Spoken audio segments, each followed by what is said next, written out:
the LSWAIC.com, and this is another episode of the Sunday special.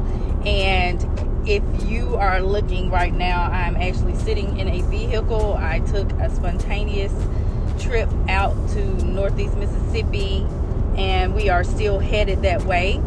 So as more people start coming in, I look forward to engaging with you. This is going to be a really great show, so I'm really excited about it. Had the opportunity to talk to one of my oldest friends. If you don't know anything about her, if you don't know anything about me, so for those of you who have met me and known me for a long time, I've moved around quite a bit, and I talk about this little place called Peoria, Illinois, and this is where I met this amazing diamond. So I'm so excited to bring her on today. And I see she's on here, but Metta, before I even bring you on, I have to read your bio, because I must say, in all the years that I have known you, I am just so super freaking impressed with you and all that you're doing. So if you're just joining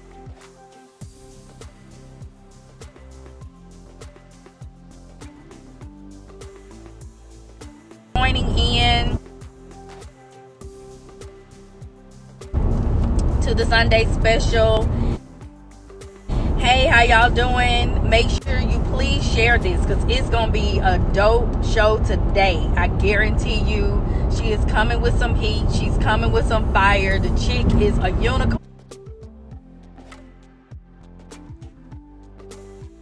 If you've been paying attention to my posts all week, this woman is a freaking unicorn. Ain't nobody like her. So make sure you share this, because we are going to do some really cool things, something totally different.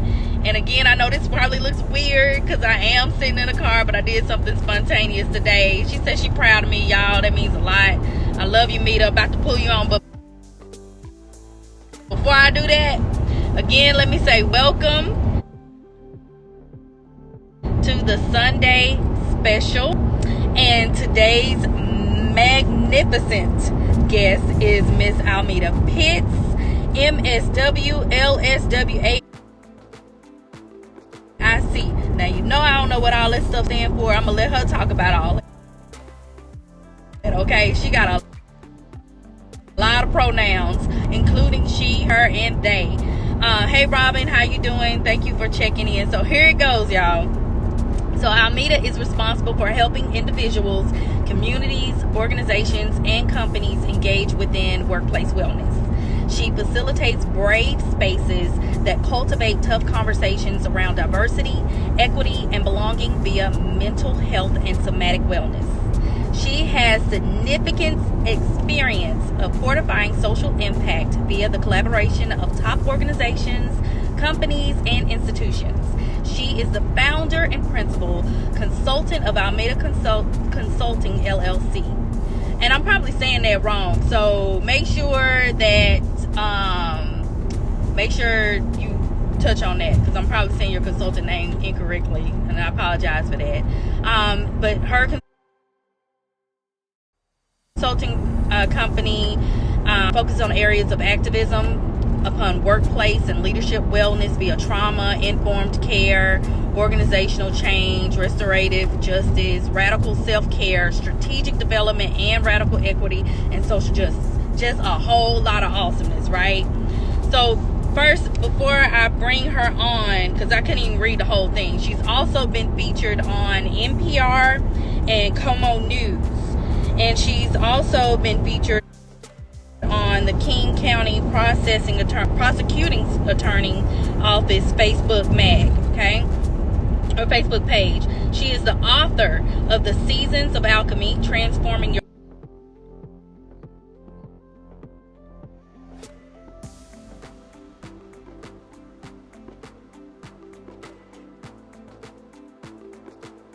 Please heart it up if you can. Let me know. Make sure that you can hear me, because I want to make sure you guys are getting this good stuff.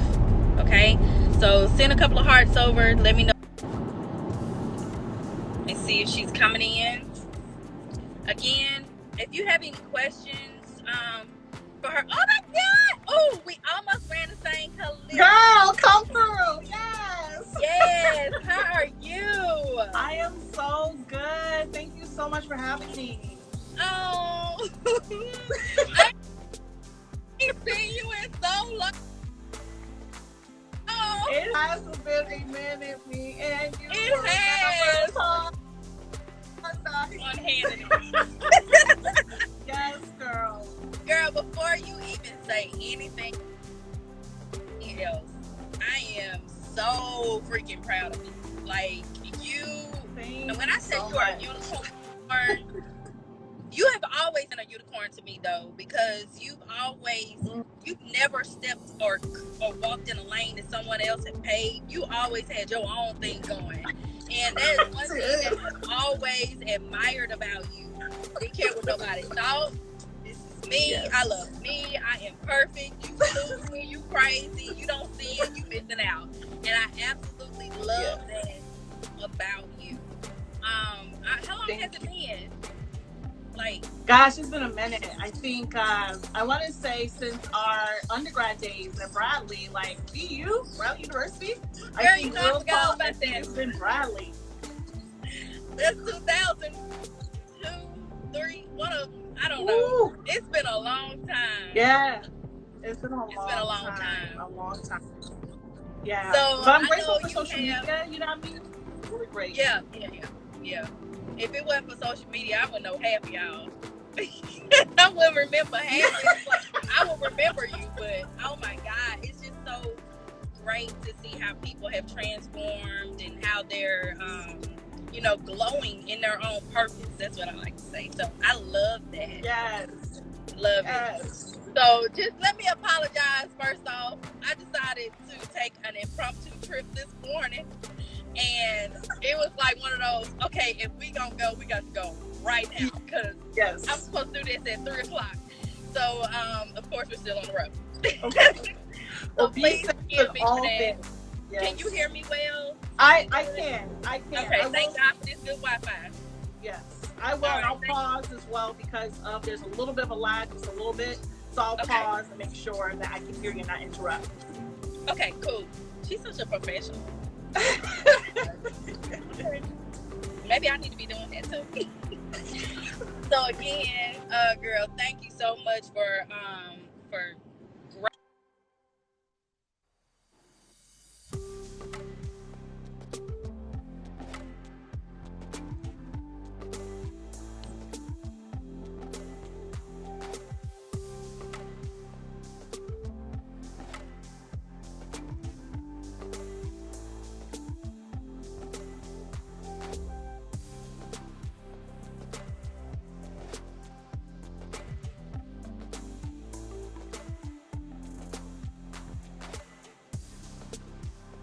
I cannot. So I was waiting for you to pause for a moment. So it's a little bit of it's a lag and it's buffering a bit. It's buffering. Okay. So if you want to do the meditation. Sure. That's great. Go ahead. Meditation. Yeah, that's great. Hi everyone, my name is Almetta. I am CEO, founder and principal consultant of a Team One Consulting and LLC. And it's been a pleasure to be here with LSWAIC. I'm so grateful. I, like you mentioned, I do work when it comes to being a clinical social worker, which is AKA as a therapist. I am also a social impact entrepreneur and an author, which is really great. Helping businesses to really understand what it means to just be creating that culture of belonging. People want to feel safe. They want to feel, welcomed into spaces to create and cultivate great spaces. So one of the things that I try to do within my workshops is create like a meditation space. And I believe in somatics, right? So somewhere in the body, really being able to just really listen to your body. And this is something not new. And I want to say, especially in the African American Black culture, we're not, monoliths, but we are in a space where we do listen to our bodies, and we've been encouraged to do so.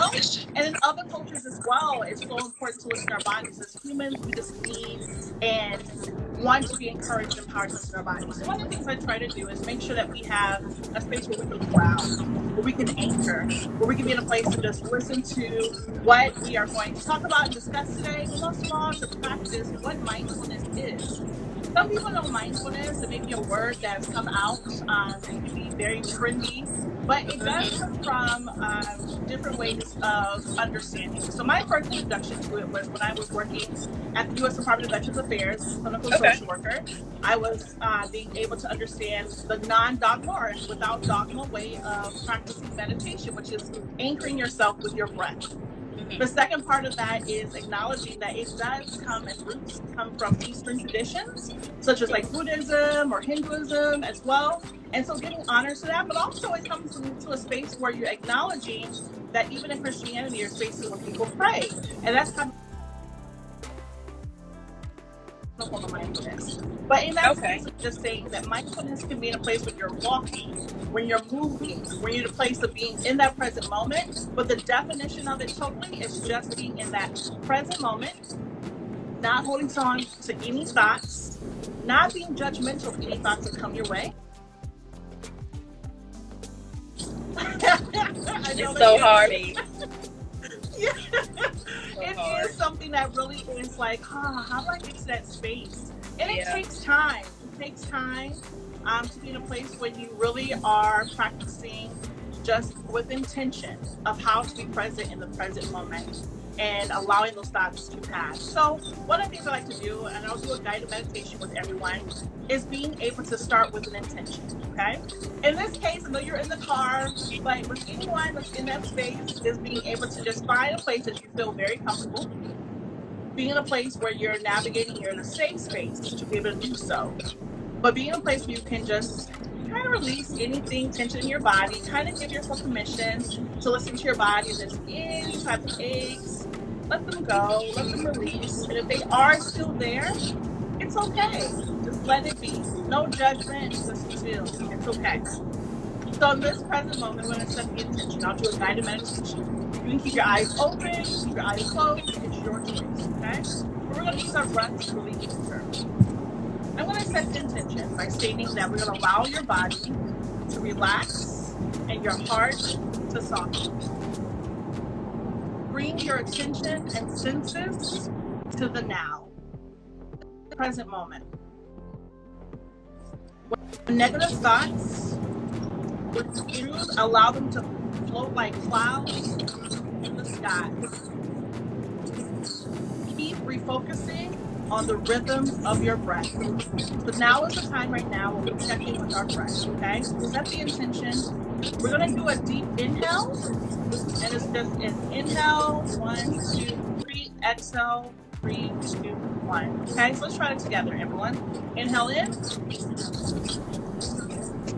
exhale out. Okay? And in this process, I'll still continue to guide you through the meditation, but just listen to your breath, okay? So once more, inhale in, and exhale out. Okay. To further our meditation here, I want to state that one of the reasons why we practice breathing is you want to use the mantra. I will breathe slowly and deeply to calm stress. I will not focus on the future. I will tell myself I can handle anything one moment at a time. Staying in the now is my path to freedom. I love that by Dr. Orloff. Let's try to practice once more. Inhale in. And exhale out. Let's just do 2 more deep cleansing breaths. One more time. Inhale in. And out. Last time, inhale in. And exhale out.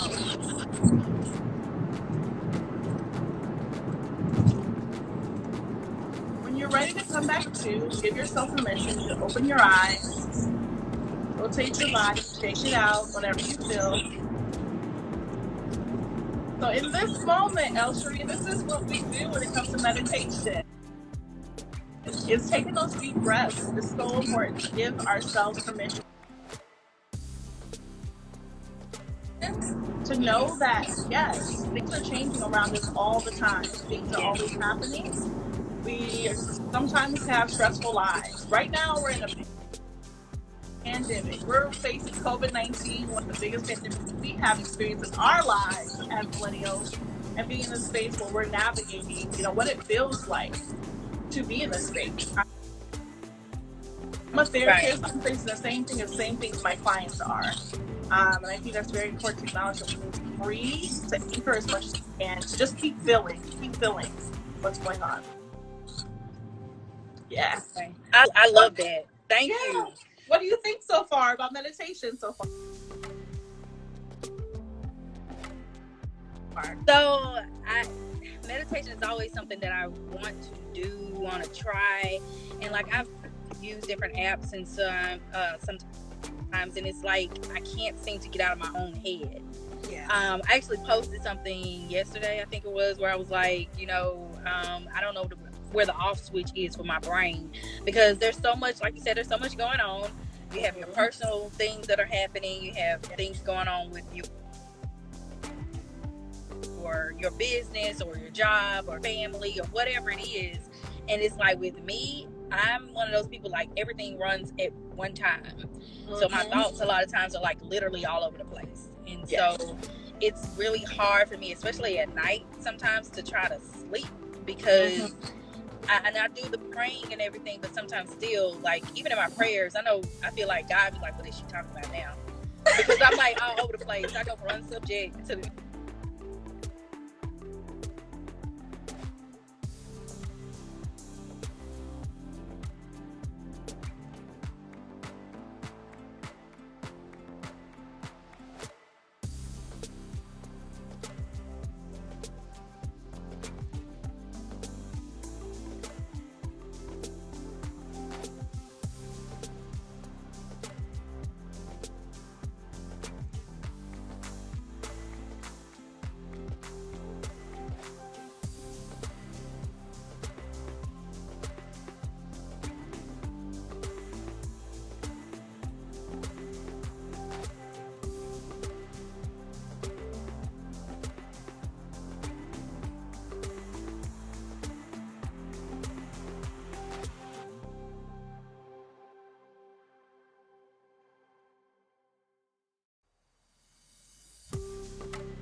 use any person at any age, if you can take an opportunity and have the opportunity to do so, to take a gap year or a sabbatical, do it.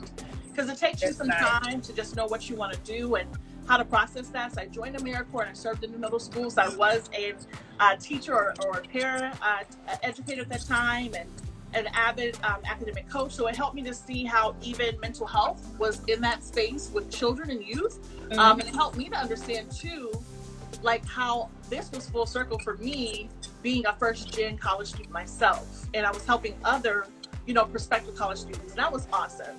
Right. But then I was like, I want to live abroad. I want to do this. And I was like, I'm going to graduate school for international social work.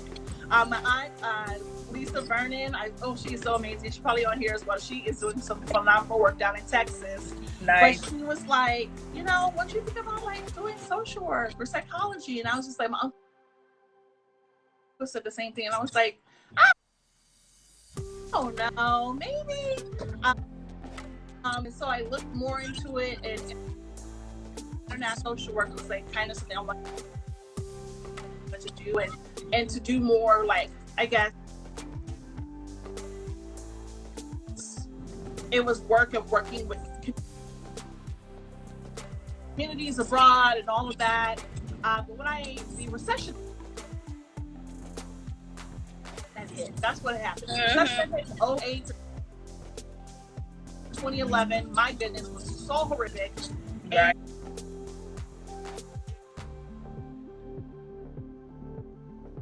And my program was discontinued, and so mental health felt it was interesting how it fell in my life, but I was doing work again with the community and advocacy work around juvenile justice and helping youth with like resilience or healing after trauma. Was really engaged with that, and I thought it was very important to look into that. And so my first job right after grad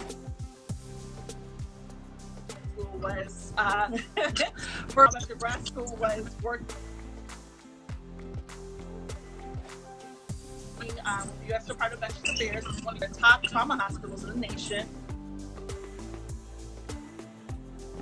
And it taught me so much about like addictions and trauma and traumatic brain injury and PTSD, and understanding that not everyone has a word for that, which is important to acknowledge as well, being culturally responsive to that. And then, as I mentioned before, the recession hit, and my job was discontinued. I was like, how in the world? I'm supposed to be a lifer. I'm supposed to be a the government, having a government job. Right. It's supposed to be where I'm supposed to be at. Girl. No, it was like, your job is continues. And that actually was like the segue to that NPR that I was featured on, because NPR interviewed me about how the government, loses great talent because of the vetting system, which is like 6 months. So you were being told, hey, welcome to the U.S. government. And you have been hired, but you better have a job for at least 6 months until you get to be able to walk in those doors, because technically your boss is the president of the United States. And so at that time, Obama was the president, and it was like my boss. And so I had to wait for everything, I had to touch all those files and send them right back to Seattle to be hired, just to know that I would have left like within 2 years after that because of the recession. Long story short, with that being stated, I saw some friends. It was some friends actually from Bradley. Oh, cool. And some friends, who were living abroad in South Korea. And I was like, what is y'all doing in South Korea? They were like, girl, around this recession, trying to navigate things. And I was like, okay. And I told myself I went to school for international social work. I want to go. One of my friends helped me to kind of process some things. It was like, you know what, girl, you should go abroad, see what happens, use your English literature degree, right, to help you get that teaching job. But you know the Korean Association of Social Workers is connected with the National Association of Social Workers. You never know what can happen. I was like, exactly. Okay. So I did that, and you know, it became one of the most amazing events, Elshri, because I literally landed at a sister college of the university I had attended graduate school at. Oh, okay. And I met some social workers who were PhDs, who had went to Rutgers or went to, you know, other U.S. Universities, and that was so dope. And I was able to teach international social work there. I got to work with the phenomenal psychologist, Dr. Lakeisha Hudson, who's now in Japan. And military base there, but she's she was in Korea at that time, and so that being stated, is so dope to know like that one leap, that one leap of faith, right? Faith, that one leap of just trusting that something was greater beyond me at that moment, took me to that space. And I'm so grateful that I did it, because I did practice a bit of international social work. Okay. Still was able to practice mindfulness and learn it from the way of life, people living in Korea, right? Going to the temples and understanding how meditation is practiced from the Buddhist way of life, as well as the clinical way of life. And I thought it was really powerful. That's awesome. Coming back full circle, coming back, you know, after almost 4 years of living in Asia, came back. Forgot about that. Yeah, I lived in Asia for almost 4 years. Yeah, I totally forgot about that. Wow. Yeah. Yeah, that was powerful for me to do that. Just helped me understand that I belong abroad too, and I could do it too, right? Absolutely. That's something that we'll talk about with the race equity and why it's so important about workplace wellness. Yeah. Yes. And then the next segue was I got to do the great opportunity of working with some of the top organizations here in Seattle, building out a youth justice program. It was a pilot phase. I think it was a great opportunity to have worked upon that with the County Prosecuting Attorney's Office and Team Child. It was really powerful. It was a great way to see that this can happen for youth, meaning that they can have access to higher ed and be able to navigate that. But systems are still learning and embracing how to create that belonging culture for people, everyday people, and people who have a background or who have, you know, a history. And I think that's very important to acknowledge. Then now going into like consulting, another opportunity was like I worked for a workplace. I thought it was really a great start, but the workplace happened to be toxic, and I was like, whoa, I don't know if I'll be able to do this too long. I know all about it. Yes, I had to walk away, and I'm grateful I did, but knowing that I had built my consulting practice during the time that it was working helped me so much to collaborate with, you know, organizations and universities, and I'm still expanding. But one of the things I said, the key principle or the key piece that I've been looking for my consulting was to get back to become a therapist again. So hence why I have the LSWAIC. Okay. Means that I'm an associate licensed therapist in training, meaning that I have the training, but I'm just getting my hours to become a full-on therapist, which is kind of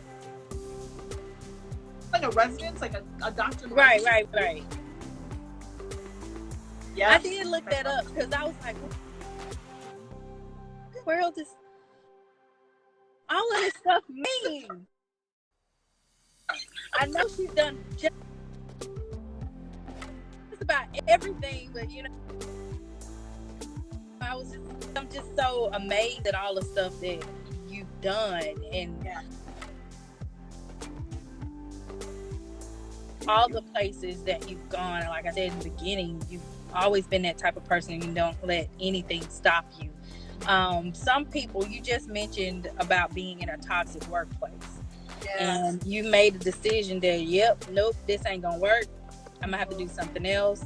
But what a lot of people do that I'm really glad to hear that you didn't do, they get discouraged and they either stay in it or they're so discouraged in them or insecure in their own abilities where they feel like, you know, this is my security. I have to stay here for this. I can't go on and do my own consulting business or whatever.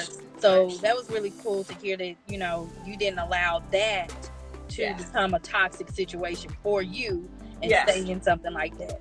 Because I've been there, going there, and still there. But it does help to hear the success stories of others that, you know, you can achieve great things and great feats, and that whole writing it down, making it plain, and it coming to life. Like I love the fact that you were able to you know, you did your senior project and that whole thing pretty much came true. Like that's amazing to me. So I love that. And so even like, I know you talked about your mom when we were young. You talked about your mom before a lot, and I always admired that too. And I remember you being an Army brat. Shout out to your brother John. I met him too.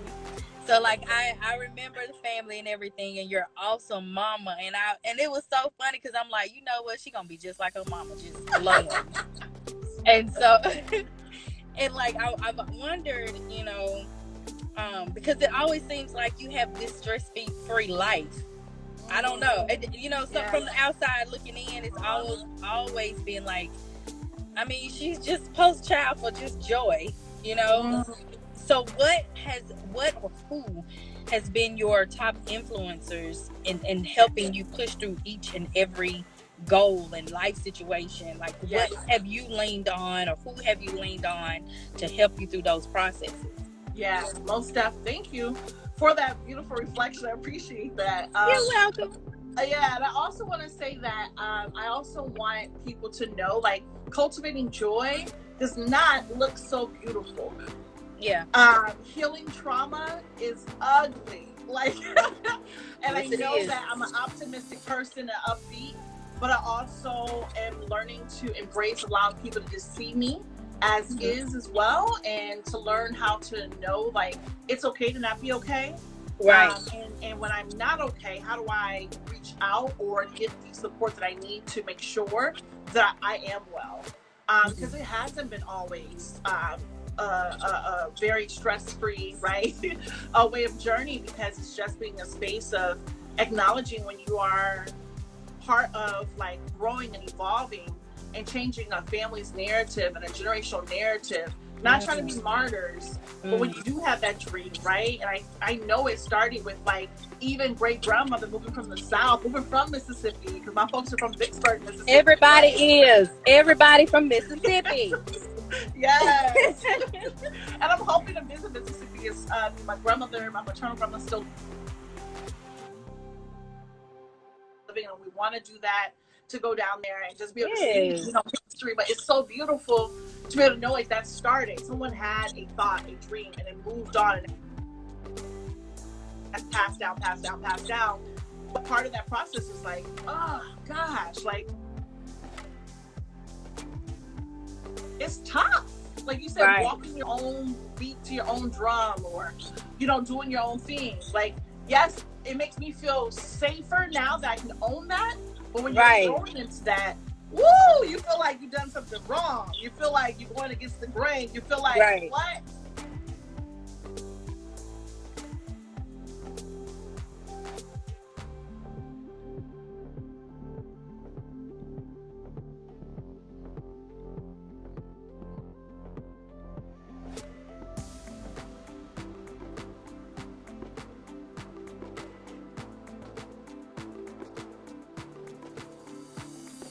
My friendships I've had, or even mentors. I still give shout out to Dr. Worley. Like, she was one of the first people that helped me to understand that life was bigger than just, my small surroundings, or even my English teacher when I was in high school at Richwood, at high school.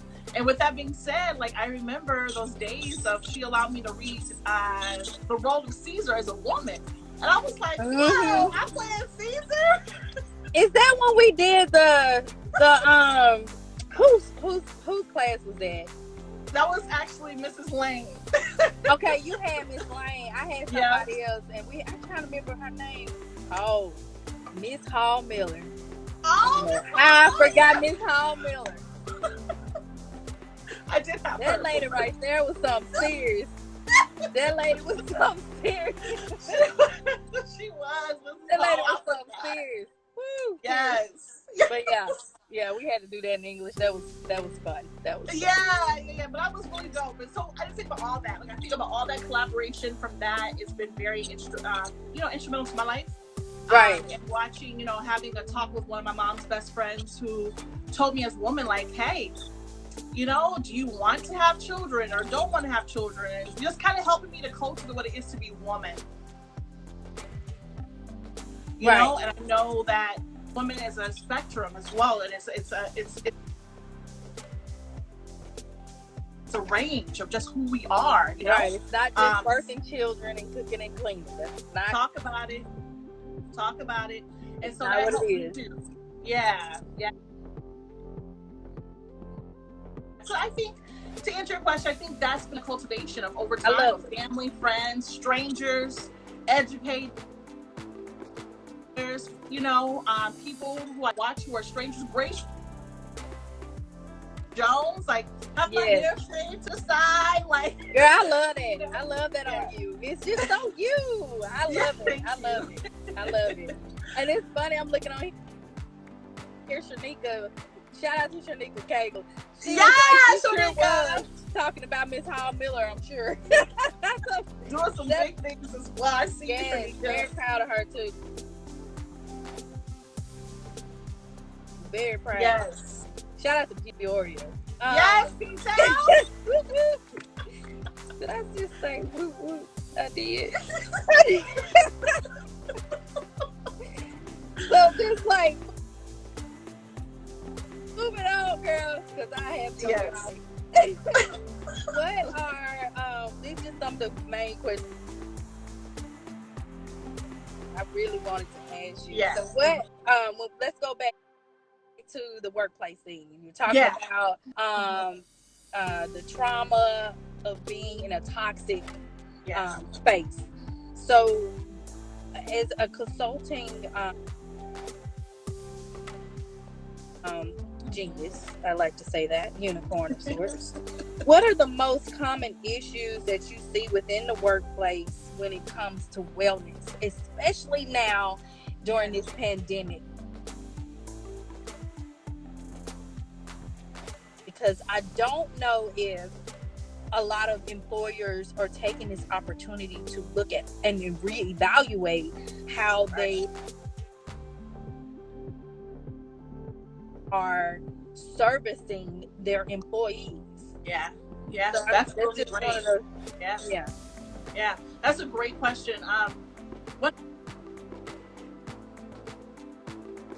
things that before I can say through, like before pandemic, and it's still kind of what I'm seeing as well, And we'll learn more, I think, coming up this fall as well, when I am working with clients and recruiting more clients. Is right now what I've seen so far is there's still like that race equity issue. People don't want to talk about the race issue, but that's real. Like, It is. I think that people are still trying to navigate what it is to help people to understand that you belong here.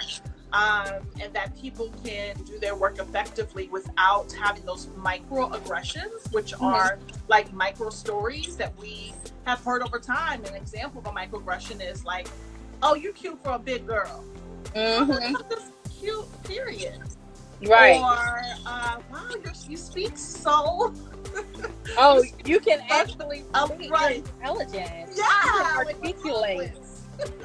It's like, I actually speak 3 different languages plus, so it's just exactly. Like, how, like, learning how to people to be in a place where they can give themselves awareness to understanding how to navigate, intercultural communications with people, acknowledging too, when it comes to LGBTQI plus community, and be able to navigate like those spaces as well. People using pronouns, being able to acknowledge like, hey, if my pronoun is they, can you please acknowledge that? If my pronoun is sir, can you please acknowledge that? Just like if you want me to say your name properly, my name is Almetta, please say my name. That's my name. It is actually connected to my grandmother's and her grandmother's name, so it's heritage, there's history there. And if you have trouble saying my name, it's okay to practice, but don't erase me from my name. And so I think that's very important to acknowledge there. But there's also still like pay gaps, that wage gap. We're seeing who's really essential right now, right? We have our food workers, right? We have people on the front lines. We have the cleaning folks, the janitors, those who are deserving these hazard pay during this time are really truly essential, and who are foundations to our companies. Right. So acknowledging that is very important to be able to create that. I think the biggest thing I've been noticing, Elshri, is that people are still in organizations and C-level execs, systems themselves are trying to understand how to embrace diversity, equity, and inclusion. I like to say diversity, equity, and belonging, and really trying to understand how to create that in a space where it becomes the backbone.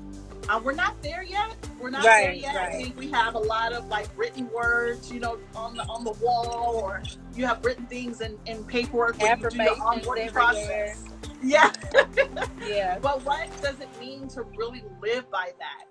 What does it mean to really genuinely create such spaces where people can navigate what it means to belong?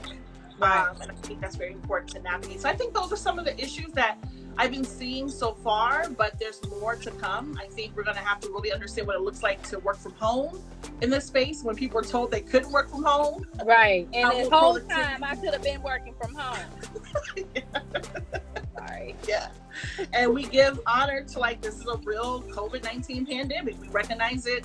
It is really devastating. But in the space, how do you make sure you measure people's productivity without at some point finding some implicit bias upon them, because of maybe lack of access to the computer, or if there is access, being able to make sure you educate people upon the processes and not having some level of another layer of, implicit biases that can come even with tech. Right.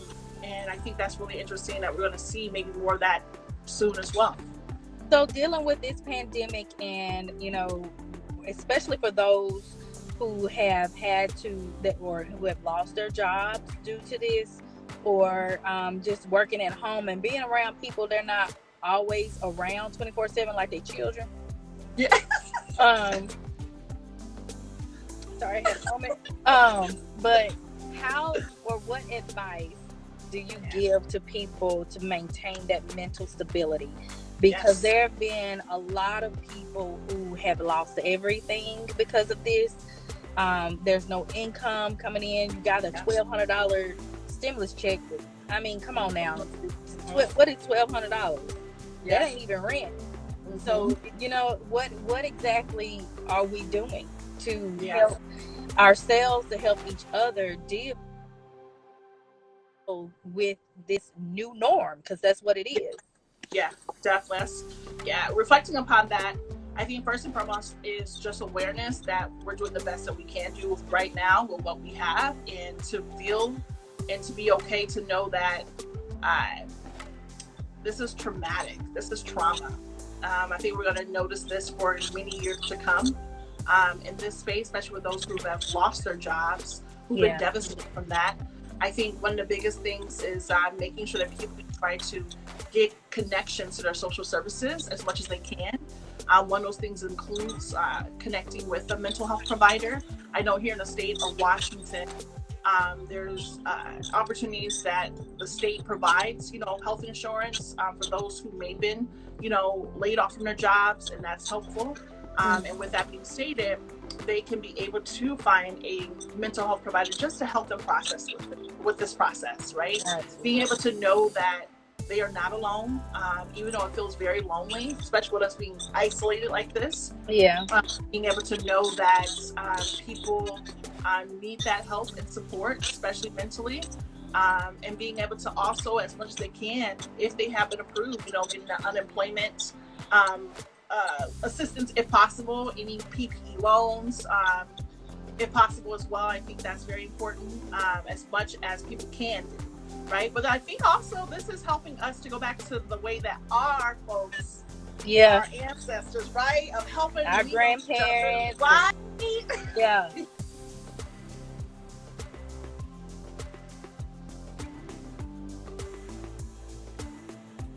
Because they good. Well, some of them.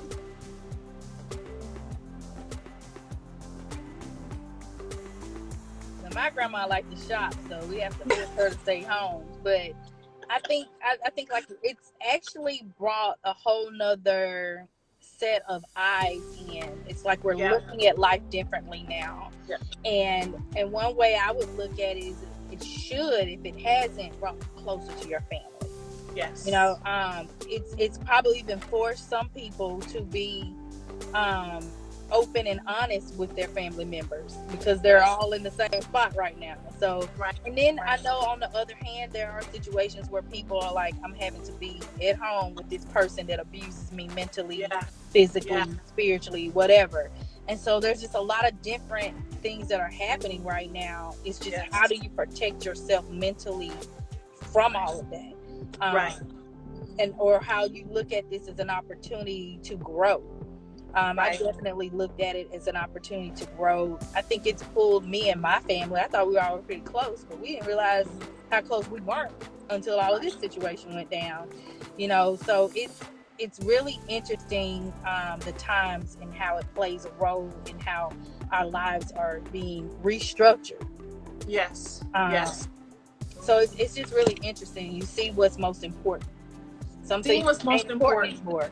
Some things you realize it's just not even important for me to go to Walmart to buy nothing, or just walk around for no reason because my life is more important than getting sick. Just because I had to walk out. So thank God for technology, though. Yes. Really, I love it. I love every bit of this. And I just want to drop a couple things too, because I know some people who may need resources, but psychologytoday.com, one more time, psychologytoday.com.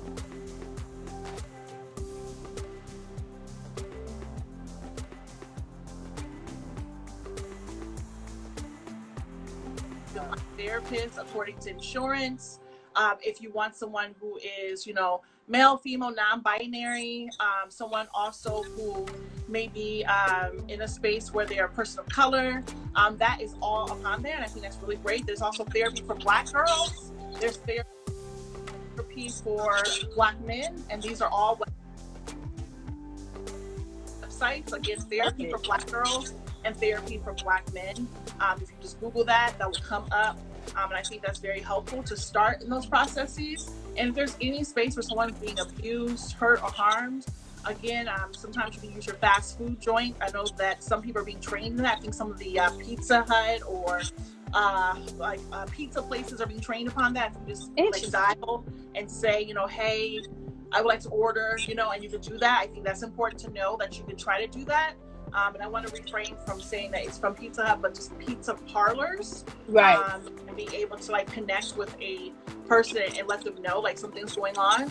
And of course, if you're feeling like you're going to hurt or harm yourself, it's important that you know that there's like the suicide hotline to navigate as well, because it's a really high right now. It's very important. Thank you for sharing that, especially with the ordering of food thing. I don't think I knew that. Thank you for sharing that. That's big. That's really big. So I hope you guys are catching on to all of this stuff. This is good. So a couple more things. Just, what are we kind of talked about racial equity. So you did touch on that. You did touch on the pronouns. Yeah. So if you guys noticed, when I put out the promo for the Fabulous Unicorn Almetta Pitts, I did have a little set of pronouns for her. And I've noticed that before, but I don't know. I realized I did. I don't know. Maybe when I was just reading up on your bio and everything. So talk to me a little bit. Educate me, not talk to me. Educate me on the pronouns and why it's significant and the importance of it. Yeah. So one of the things that I'm trying to get my computer back up. Oh, you're good. One of the things that I appreciate is being in a space where I too am educated and learning from the trans community, and also doing my own work and making sure that we step out of our comfort zones to learn about other cultures and communities, the non-binary community, LGBTQ community, being able to understand that just like we all know the power in being seen, it's important to acknowledge those who are not historically being seen, bodies that are not being seen, but knowing that actually there's historical reference to many of this. So let me give you an example so I can give some terms here, right? So have you ever heard of the word or heard of this species called the chimera butterfly? No. Oh, so the chimera that sounds like a whole nother show. Yes, I'll go into it quickly and then bring it out. But chimera butterflies, that you know, they're neither men, women, or female, male. They're neither. Oh, so they're yeah. So I'll actually show y'all real quick, a little show and tell real quick. Okay, I like show and tell. Butterfly. It's beautiful. Oh, wait. Right? So but it's like two different butterflies in one. Yeah. So with that being said, it's a gender neutral. Interesting. Right? So there's no he or she. It would be more of a they, right? So being able to acknowledge that. But then let's go back to, like I told you, I was an English lit major, right? Remember our pronouns of what we were taught. Yes. Mainstream, and we educate and evolve daily. But one thing we always knew, I is singular, me, she, he, they, right? Right. It's Shakespeare, all that. So me using she, her, they, she, her is acknowledging that I'm cisgendered, so meaning that I am a bio, right, woman.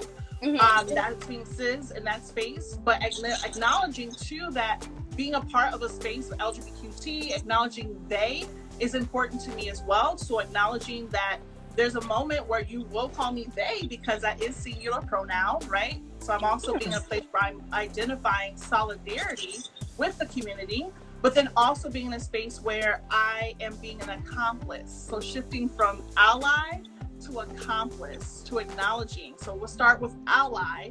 Okay. Ally is someone who is saying like LGBTQIA, right? Ally, or asexual as well. Being able to be in that space where you're acknowledging a space where you are either a part of the community or connected to the community. And how do you make sure that people that you know that you can just be as harmed like the next person because you may identify as such a person. For ourselves, being a Black person, Black woman in this world, we know our bodies are at risk, right? Right. For police brutality, all of that, like that's real. And so there's allies, there's accomplices who really shift from that space to understanding. Let me dig deeper to understand how I can identify with the community and making sure that if I don't identify, how can I be educated so therefore I can make sure that other people know, hey, these are pronouns she uses. Why does she use those pronouns? Oh, non-binary, trans community pronouns. So I want to be in solidarity with that. and making sure that people can start to use that. I'm not the first person to use it. These are other ways that people can learn how to use that. So the last thing I do this presentation called Say My Pronoun, Say My Pronoun, right? Like from Destiny's Child, say my pronoun, say my pronoun. No, you didn't. Right? Yes, you did. I love it, right? With me, her, and Zer, right? Because that's important to notice that Zer is a great way to navigate a pronoun as well. So some of the things that we'll use, and I'll just give you an example really quick, is there's she, he, they, they. They is Z-E. They. Okay. And that's subjective, right? The objective is her, H-I-R, or Zer, Z-I-R, hers, Zers, herself, Zerself. They is speaking. I listen to H-I-R. The backpack is Zers, right? So being able to acknowledge that not everyone has that pronoun that identifies only as he and she. Okay. Or even they. Wow. Like, I feel like we need to do a part 2. I know. There's so much. There's so much this time.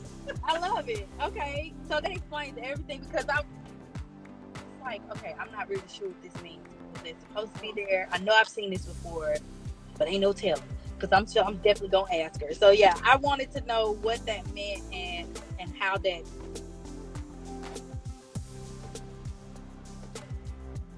relates to you. So okay, there's a whole other can.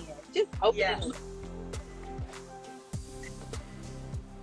So we only have 6 minutes left. But I wanted to real quick thank you so much for sharing your life, and not just the things that you're doing to improve lives all over the world, but the inspiration that you bring to each and every person that you encounter. Like, you really are an inspiration. You've always been an inspiration. And I just wanted to give an opportunity to let people know how they can reach you, how they can connect with you, how they can become zen and one with you. Yes, thank you so much. So you can reach me. It is connected to the IG as Mika P23. That's MEKAP 23, and it has all my connections to the branch off to the Seasons of Alchemy, which is yes, I forgot about that. We gotta talk about that. 2 seconds, please share that. Yes, people can find it on Amazon. It's a great way to tap into self-care strategies, especially when you talk about write your vision, make it plain. A great vision board tool, which is really good. But in my link tree on MEKAP23, you can find all access to me in that way. I have started a YouTube channel as well called The Seasons of Alchemy. Nice. And being able to help people to just engage in dance breaks and movement and somatic wellness. Because again, I love what Somatic Witch says. She says it's not about they say that it's not about navigating the space of the weight loss, but really connecting to your nervous system. And this is why movement is so important. This is why exercise is so important. So we're not body shaming, right? Well, I'm gonna have to get that planner for one, because I was looking at that and I was like, I'm gonna have to get this, because I think everybody needs that bit of. I think it ties in with your strategic planning too. Development. Yeah. So, guys, keeping yourself centered, keeping yourself connected, and focusing on your goals, writing that stuff out, making it plain. I am all for it. I'm not just telling you, I'm telling myself, get yourself together.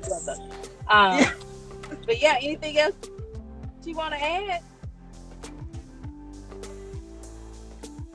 Just want to say, y'all, give yourselves grace as much as possible. We are in a total crisis right now, so feel free to know that feeling that you're feeling is real. Please feel free to connect to healers, therapists, counselors to help you with that space. Don't forget to meditate by just really anchoring yourself with your breath, being able to navigate that. And again, like, we're just being beautifully human as much as we can during this time. Yes. And man, I really do appreciate you allowing me to share you.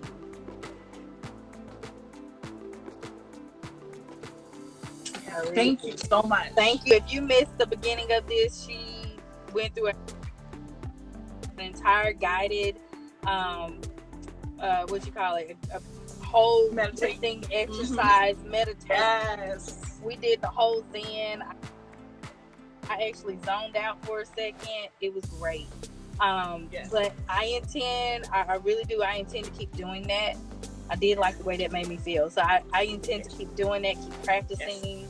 Do you ever think about doing some kind of videos? I know you got a YouTube page. Do you where you're doing guided? Yes. You do? Oh, I do think about it. Yes, I need to prepare. That's one of the things I'm preparing for, like the next phase. Was trying to figure out, like, how much time will I have, going in forward, and what are we doing? And so that is something I've been asked. Like, you're like one of the many people that are asking me to do videos more on that, and so I need to participate that and really give myself permission to do so. And so I will be working on that. I love it. Yeah.